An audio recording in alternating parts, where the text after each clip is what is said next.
band.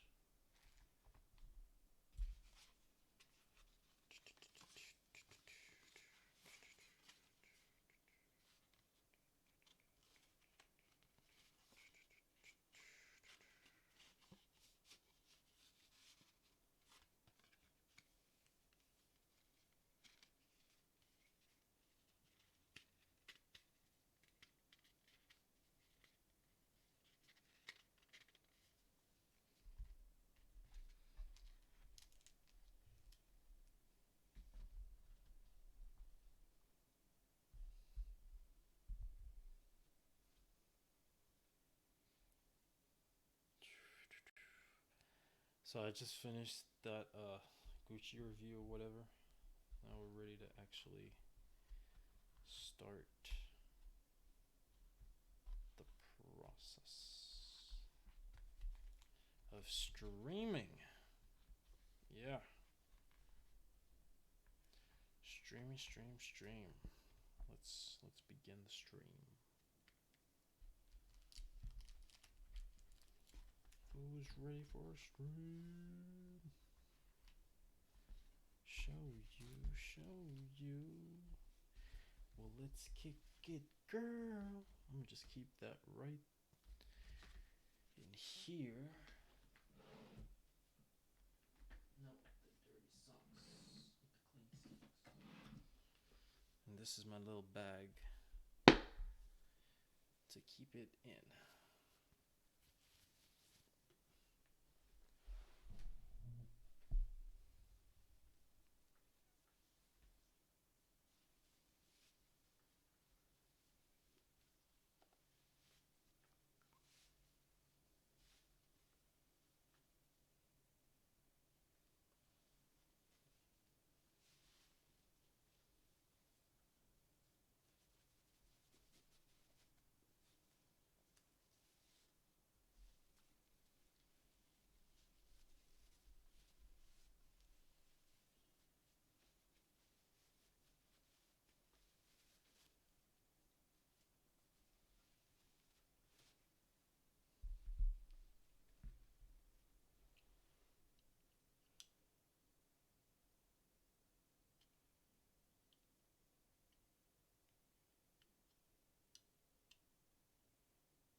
I can't do that. I can't keep it in here like that.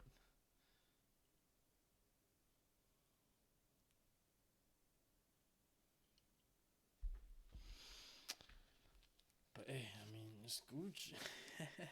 You can't knock it.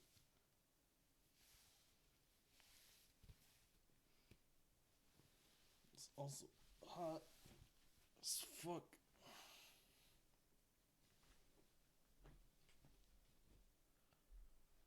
Okay, let's do some work.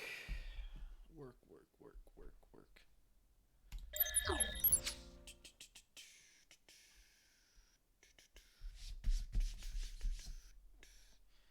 Time for me to go get my stuff.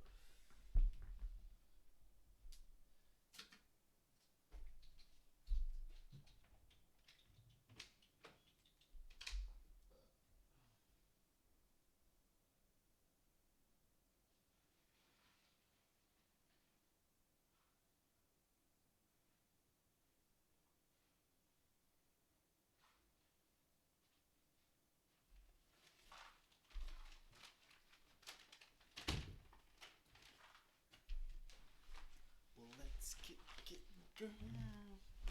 Slow it down. I just wanna get to know ya. But don't turn around. 'Cause every little thing's so beauty. Slow it down. Do-do-do-do. But don't turn around.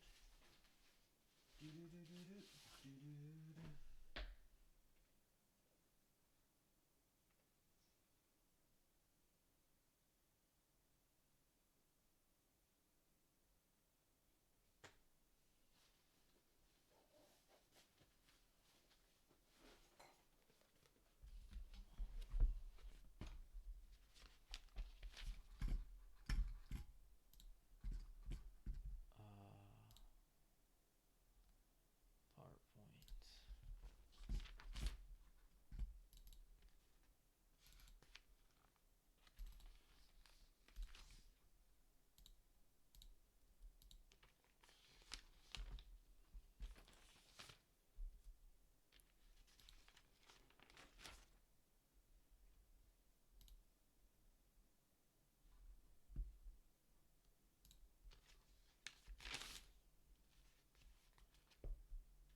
I gotta take a shit so fucking bad, bro.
Y'all didn't see nothing. You did not see me sip that little bit of ketchup out the cup. And if you did, I'm gonna find you and I'm gonna kill you.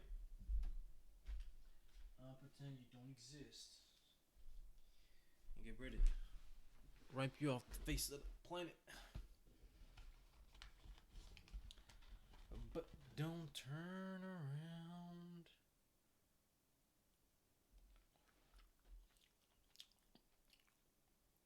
Dipping that shit.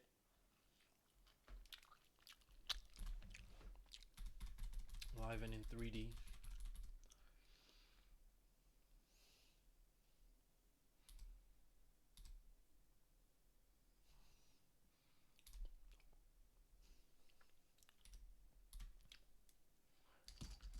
So 122 and we need 29 slides.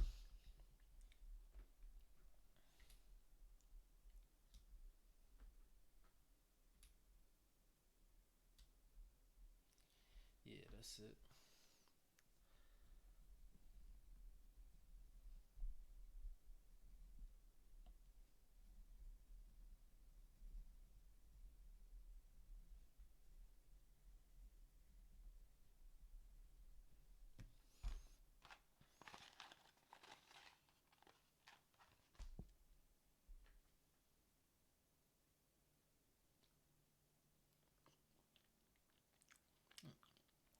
One of the best ketchup I've ever had.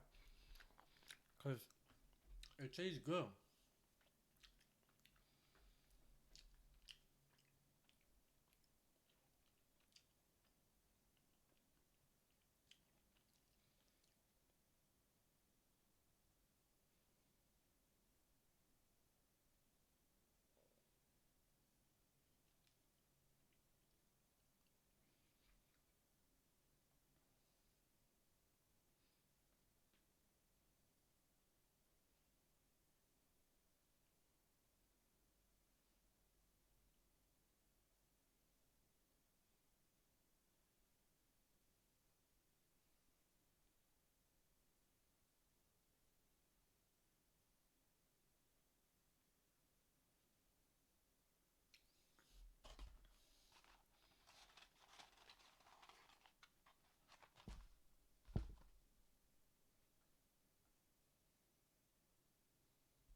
Thirsty again. I need some water. Need some water.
Baby little thing of beauty, but don't turn around. I just want to get to know ya. Bruh, my arm has gotten so much better. It's still skinny, don't get me wrong, but it's pretty defined. It's pretty damn defined. Look at my holy crap, dude. I busted up. It's pretty big. Ugh. Ugh. Ugh, that's nasty. Looking more stacked than Little Caesar's pizza, boy. Shee. Shee. Look at this. Hey, yo. Let's see the other arm. Now, when I do. Oh my goodness. Do you see that? This? A lot better. A lot better. I haven't been working arms at all except for like yesterday or something. So you can clearly see the gains. Right? You can clearly see how much stronger, better my arms are getting. Still skinny though, but you know, better. Ow. I wish there was a way to show the underside. Yeah. Yeah. Hold on. Yeah. Without flexing. With flexing. Without flexing. With flexing. So you can see that there's still this, whatever this is, even without flexing. Like if I just turn this way, you can kind of see it there. Yeah. That part right there. Gains, man. Gains. Slow gains. Slow growth. Slow natural growth.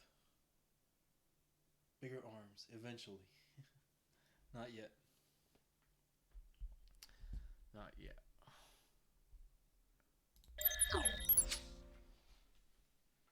Whew, just a couple more slides to go.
don't know, man. I can't focus right now. My mind is just not where it's supposed to be. I think I should take a nap or watch something, but I know if I watch something or anything, it's just gonna distract me. So I think I'm gonna take a quick 5 minute nap and just recenter myself.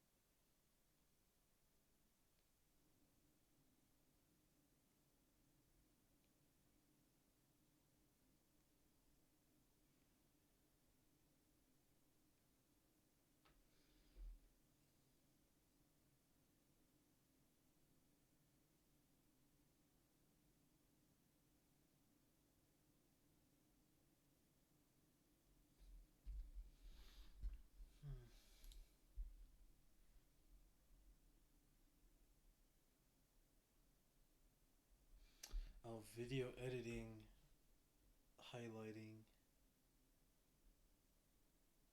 That's pretty good.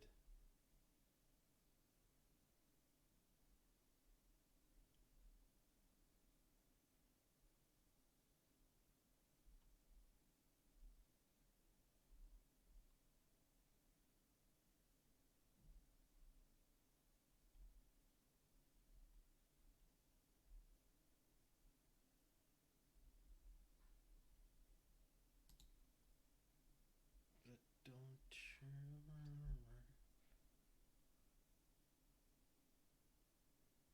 Every little thing's a beauty. But don't turn around. Signing into my credit card.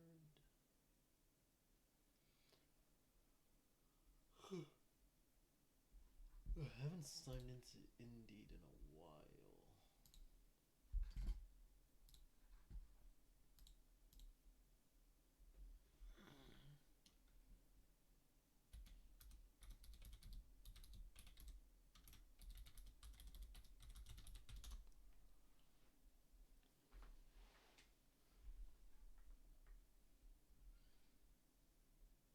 Hey yo, what's up, Kino?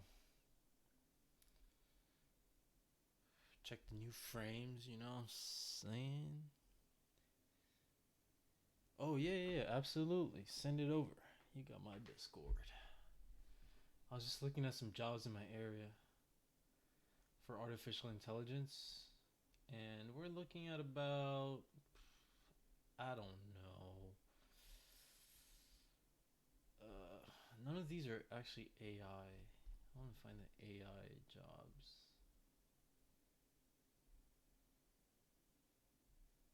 None of these are it. Principal architect, maybe. Starts at about 115,000. You know what I'm saying? Yeah. And this, you probably wouldn't tell by me just wearing it. And that's what I hate about these. So I want to get the brown ones that stand out a little bit more.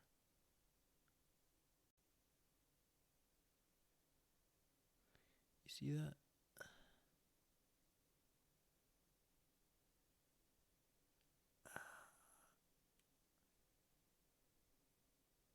There we go. Brown ones stand out a little bit more. But yeah, thank you. These are good. And the under thing is gold. So it's pretty cool. But yeah, send this shit over. We'll see. Take a look. My prescription they got off though. Like, I don't know if I'm just like because it's a new prescription or what it is, but it's so strange. It's like everything is like used to be here is now like here. It's like I look at my desk and it's like fucking huge. uh okay, artificial intelligence expert, full time.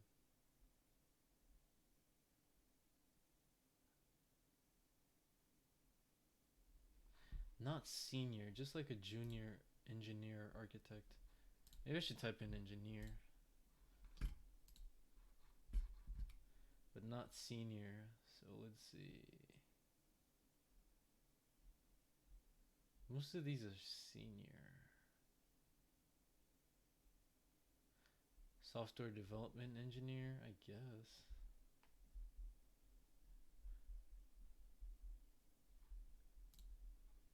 Engineer or scientist? I'm a scientist. Yes. Nope. Engineering manager. No, manager. Not manager. There we go.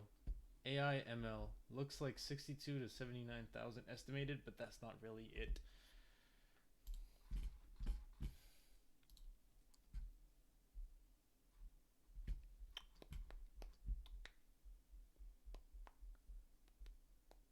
I guess there's not that many.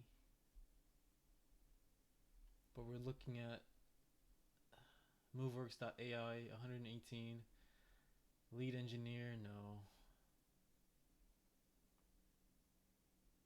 Artificial intelligence and machine learning, yes.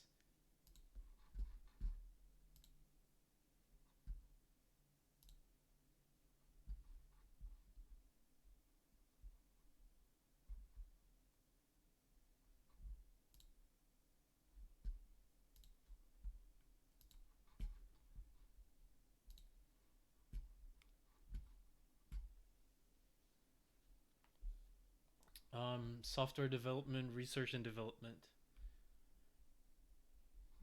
So I don't know the specifics, but I'm gonna guess that it means like new logistics products. And by products, I mean like uh, product tracking, for example. That's a project we could work on. Stuff like that. But it's not software engineering, and it's not IT. It's precisely what I wanted as a job description, but I really don't know. I haven't looked into that.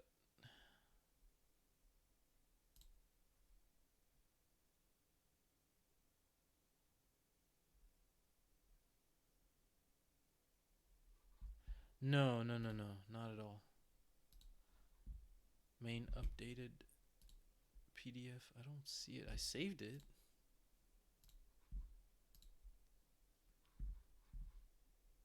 Yeah, I saved it. It should be in there. I'm guessing it's been anonymized.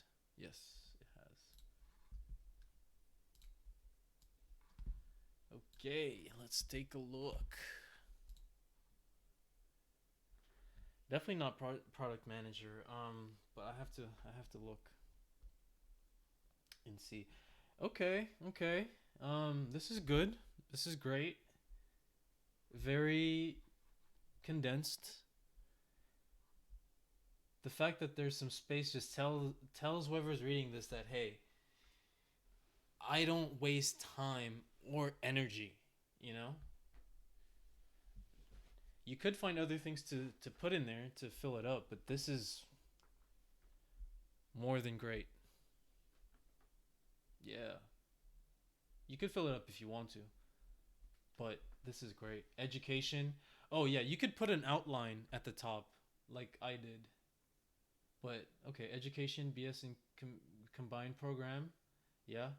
Coursework, algorithm analysis, artificial intelligence, operating systems, software engineering. Great. Professional experience. Platform engineering intern at X. June to October. Design and develop web-based analytics application displaying metrics involving accounts, allowing easier access to investment functions. Collaborated on data vendor API research, allowing finance professionals wider access to time crucial data. Great. Maybe put a comma to separate the. Yeah, like a summary. Maybe put a comma to separate what you did versus its impact. Just have a comma in between them.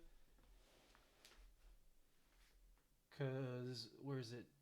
Allowing involving accounts, comma, allowing easier access. Then that tells me okay from this point on. Same with the second one. Professionals, vendor API research, comma, allowing. Yeah. It's great. Design and develop a front end component library displaying data regarding cash flow models for structured finance transactions, allowing cross platform development and automated unit testing. Yo! Capstone Software Engineering built a cloud-based web application displaying live field data involving water metrics, thereby saving between $500 to $800 in vendor fees.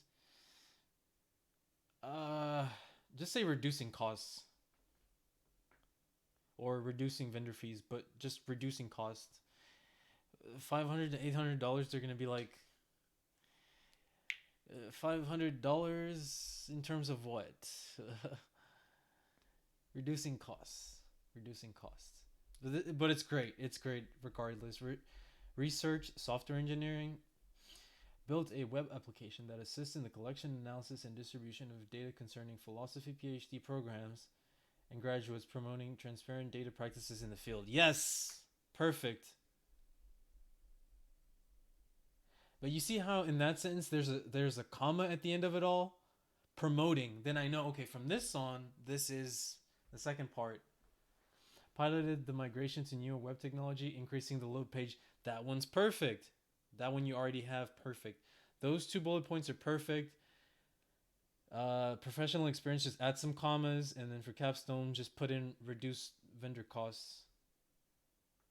I think you may have skipped 2 lines after the capstone bullet point, but it's all good. That's no big deal. Skills, Java, JavaScript, TypeScript, boom, boom, boom. Front-end frameworks, React, Tailwind, D3S, web server frameworks. Yeah, I like how you set this up.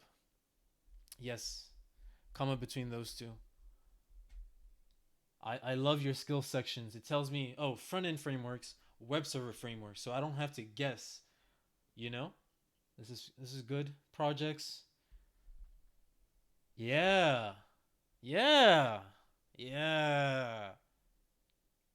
Audio visualizer. Boom, everything I need to know. COVID-19 dashboard. Boom, everything I need to know. Foreign film website. Boom, everything I need to know. Your project section is great.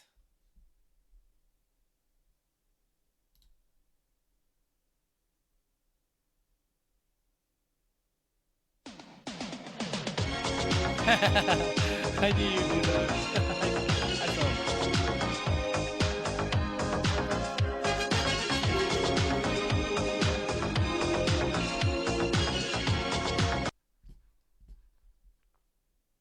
But yeah, overall it's great. Now, do you want to go for more internships or do you want to go for a full-time job? Are you looking for a remote? These like ask yourself all of these questions, right? And then start applying. What what what job title do you want exactly? Like what's your best case scenario? What how much money, how much salary are you looking to get annually? You know?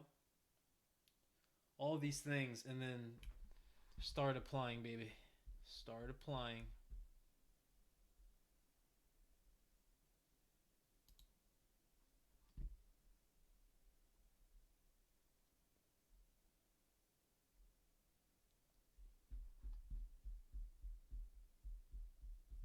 Never gonna turn around and desert you.